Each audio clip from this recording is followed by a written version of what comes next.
back to the channel, guys. You've joined me here today in the Swedish forest, or one of the forests that are in this area that I'm in. And as you guys can see, it is snowing all over the place, guys. But I wanted to make this video as a really as a follow-up to the last video that I just posted, and a lot of you guys responded really well to that video. And I also got a lot of messages in regards to from people in the United States, from people all over the world, asking me what it's like to live in the Swedish countryside, why I moved to the Swedish countryside, and also like what do you do here like in the winter time, So anyway, guys, I think this was a perfect opportunity to follow up on that video to answer those questions. And what do you know? We get this beautiful snowfall going on. So let me give you guys a view of where I am. Sorry if the camera is jerking a little bit. I am in, I don't know, 99% of all the places that I go to, I don't know the names of the forest. There was a board that was back there, but I passed that already, so I'm not going to go back up because this video is not going to be long. I just wanted to like give you guys a little bit of insight for the people that have asked me questions or sent me questions in regards to what it's like to be here. So as you guys see, these look like red dots. I'm sure most of you guys who watch the channel already know this. It's a lot of snow here. The red dots are an indicator.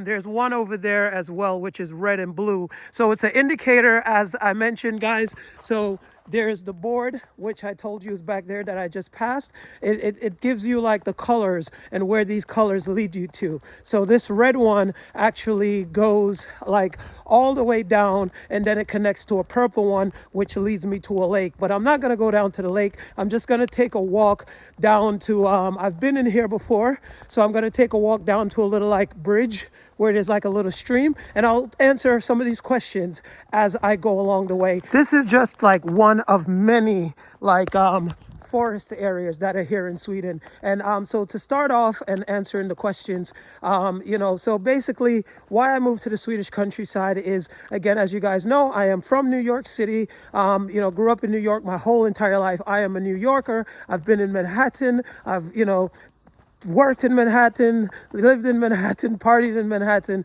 but I've always wanted to get away. I wanted to be in the countryside. I always, just dreamt of living in the countryside and being able to like just go out in nature, look as I'm doing right now, guys. Like, look at these really cool tall trees. I mean, if you guys, like I say, the camera doesn't do it justice. Like when you're literally standing here, like right now, like guys, literally just look around, and I know some of you guys have commented that you love my videos because it gives you, for you guys, Swedish people who live abroad, it reminds you of the things that you used to love to do. So anyway, guys, look how beautiful this is.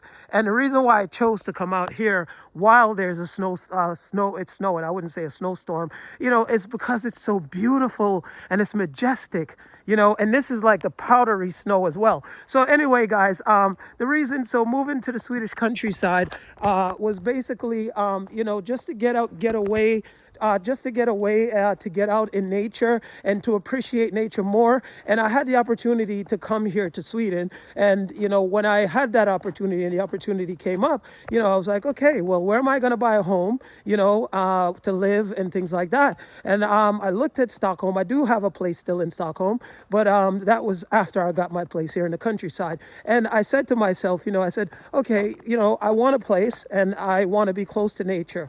Sweden, nature is all around, guys. Like literally there's, as I said, you could be in Stockholm and like 20 minutes away, Sweden is like a forest. So the cities came after, it's not like New York, where New York was just built a city, So anyway, so long story short, I purchased a place here in the countryside first.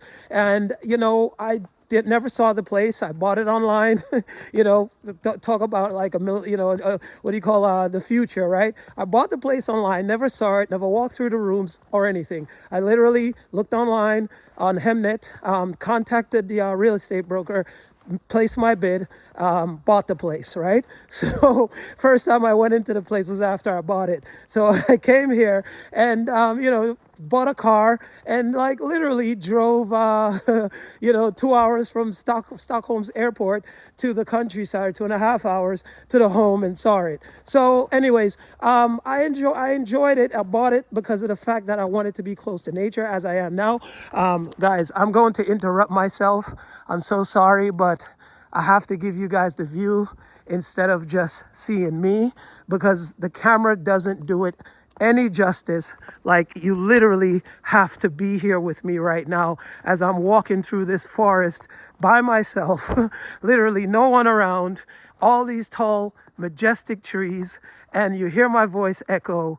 And yeah, it's just, guys, the peace and the serenity that goes with living out here when you come from a city. So anyway, guys, so I bought the place, and it's just been absolutely amazing.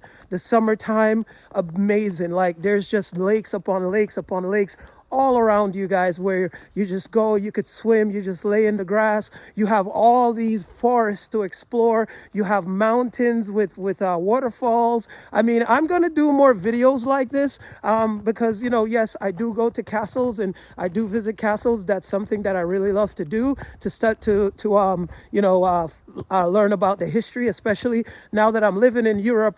Well, not full time, but the times that I'm here, I get the opportunity to actually go around, because we don't have that in America. So it's really cool to see that, as you guys can see from my video. On to another subject. One of the reasons why I purchased the home here in the countryside first as well was not only that I really wanted to be here, but secondly, it was so much cheaper.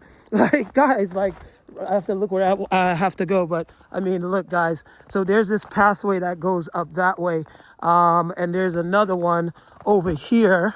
I mean, guys, look at where I am. Like, literally, like, if they didn't have those markers, like, I could see how someone could easily get lost, because it is just dense trees. And this is wintertime right now. So just imagine what it's like, when the trees bloom fully in summertime, where if these markers weren't there, you wouldn't be able to find your way out of here, because there's so many different paths, So, guys, anyway, so one, it was a lot cheaper. Like, seriously, I don't want to say, because I don't want to get too many foreigners or too many people rushing to the countryside and driving the real estate values up. But there's one clause in the Swedish law that I think it's a very big benefit to a lot of people who are foreigners. I'm not going to say it, because I don't want to put it out there and overcrowd, be a part of the people who gentrify the Swedish countryside. Nope. I lived in Brooklyn when I was in New York, and I saw what happened to that. So I'm not going to do the same thing here, but it's for you to find out what that law is. But anyway, that was a very good law. I love it. And so yeah, so it was a lot cheaper to buy a place here, guys. Like, for say 100,000 US dollars, like, you could get a really nice house, like a classic Swedish style house with a lot of property, guys. $200,000, $500,000, guys, which is the average price for a home in America. Well, I don't know, it depends on where you live, but in New York, not really. In New York, it's over $1 million almost. Almost every home in New York right now is valued over $1 million. But for $100,000, you can get yourself a really nice, beautiful cabin in the woods, lots of property. You might do some work to it. That's about a 900,000 Swedish kroner, right? But you get to look how beautiful this is, people. I mean, this is a little man-made bridge, but I love the little streams that flow through look at this. Look at this, guys. So I don't know if you can see on camera, but this is like, you see, like, the water is there. Let me not go too close to the edge. Then I fall down here. I am literally the only one in this whole entire forest right now, or this half of the forest at least. But yeah, so it's a little stream that goes from there all the way down here, guys. I think it's really, really, really beautiful, just to give you guys some context as to where I am. So I'm gonna walk back up this way. So anyway, guys, so yes, it is cheaper to be here in the Swedish countryside, and you know, you get more for your money, as in anywhere. I mean, as once you're going far away from the city, it's generally a little bit cheaper than it would be if you're closer to the city. But that being said, I also wanted to be here to close to the countryside. But one of the other things is I didn't want to be too far away from the city, because I also have business in the city. So the furthest I wanted to personally be away from the city was like about 2 hours at maximum, right? I'm about 2.5 hours, which is not bad. So, you know, but some people, you know, for them, it's really like not even a compromise. But after being here, and I love it here, but I had my business increased in the city. But anyway, guys, it's really, really nice to be in the countryside. And, you know, it's also affordable to be here as well. And you get a lot for your money, and you get not just a lot for your money, but you get peace and tranquility and freedom and patience. And I don't know, the countryside, your whole entire aura becomes different. Like when I get in my car and I'm leaving Stockholm, and the minute I leave Stockholm and I get into like the highways, and I know I'm headed towards my place in the countryside, guys, you don't even understand. Oh, I have to be careful here. You don't even understand. It's like a whole coat of me is being ripped off, and I'm leaving all of that behind, all the sirens, all the, you know, just, you know, and Stockholm is not like New York. So the way I'm making it sound is probably a little bit much, but, you know, it's still a relief to be here in the countryside. I just want to give you guys a view of where I am, because I just walked from down there around, and I passed one of those red markers, as you can see there, and there's another red marker over there. So if I continue on this path, as I mentioned, I will catch the purple trail, which I think goes around there, and the purple trail leads down to a lake. But that's a little bit further down. And guys, I didn't make this video for it to be long. I made this video just to kind of follow up on some questions that some people asked me from the prior video. Next thing I want to touch on, the next question is, what do you do in the countryside? Okay, so a lot of nothing and a lot of everything. if you understand that analogy. So basically, just give you guys another view. So here I am coming up. I mean, look how beautiful, guys. I mean, I really, like I say, I really hope, and I guess you guys who subscribe to my channel and you follow me, that you like these journeys that I do, you know, because this is something I'm going to try and feature more about the Swedish countryside. And it's going into the next question that was posed to me, is because I find enjoyment in this. Guys, this is not made up. I'm not doing this for YouTube. YouTube doesn't pay me the money. I'm making my own money, you know? So this is what I enjoy, guys. Like, you don't understand the feeling I get inside of me.